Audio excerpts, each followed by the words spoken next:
ওসমান হাদির উপর গুলি বর্ষণকারী সন্ত্রাসী ফয়সাল মাহমুদ 2024 সালের নভেম্বরে অস্ত্র সহকারে 17 লক্ষ চাঁদার দাবিতে গ্রেফতার হয়েছিল র্যাবের হাতে। কিন্তু এই শীর্ষ সন্ত্রাসী মাসখানেক পরে জামিনে বের হয়ে আসে।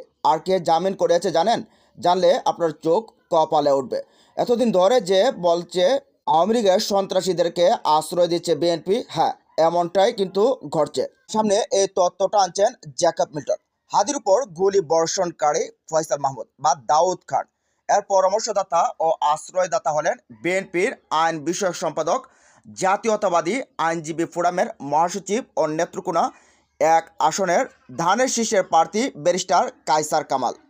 হাসিনা, শেখ ও আওয়ামী লীগ যে কয়জন বিএনপি নেতাদের উপর নির্ভর করে 16 বছর ক্ষমতায় ছিল, গুরখদক আব্বাস তাদের ভিতর অন্যতম।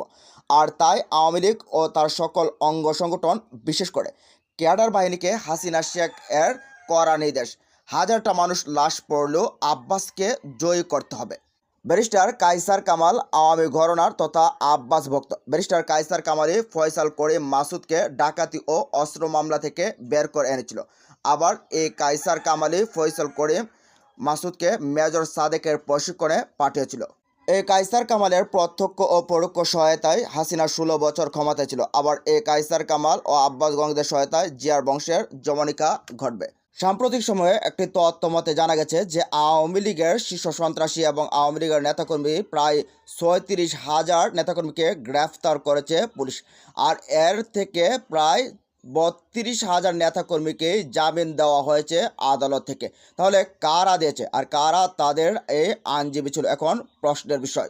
অনেকেই বলে থাকেন আওয়ামী ঘরানার এই সেই সন্ত্রাসীদেরকে আশ্রয় প্রশ্রয় দিচ্ছে বিএনপি, যার প্রমাণ খানিকটা এখানে এই যে ফয়সাল মাহমুদ ওরফে দাউদ খান, তার মাধ্যমেই প্রমাণ ঘটেছে। এখন কথা হলো যে এই অন্তর্বর্তীকালীন সরকার, ডক্টর ইউনূসের এই উপদেষ্টা পরিষদ, তারা কি করবে?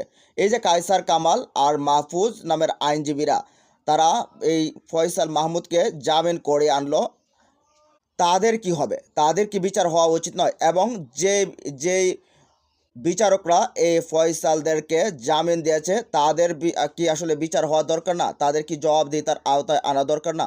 কারণ তারা শীর্ষ সন্ত্রাসীদেরকে কিভাবে একটা অস্ত্র মামলার আসামিকে মাসখানেক পরেই জামিনে বের করে দেয়। আর এখন দেশবাসী অনেকেই বলছেন যে এই হত্যার পেছনে বিএনপির সিনিয়র লিডাররাও জড়িত। অনেকেই তো মির্জা আব্বাসকে একেবারে ডিরেক্টলি তারা সন্দেহ করছেন যে মির্জা আব্বাসের শক্ত প্রতিদ্বন্দ্বী ছিল এই হাদি।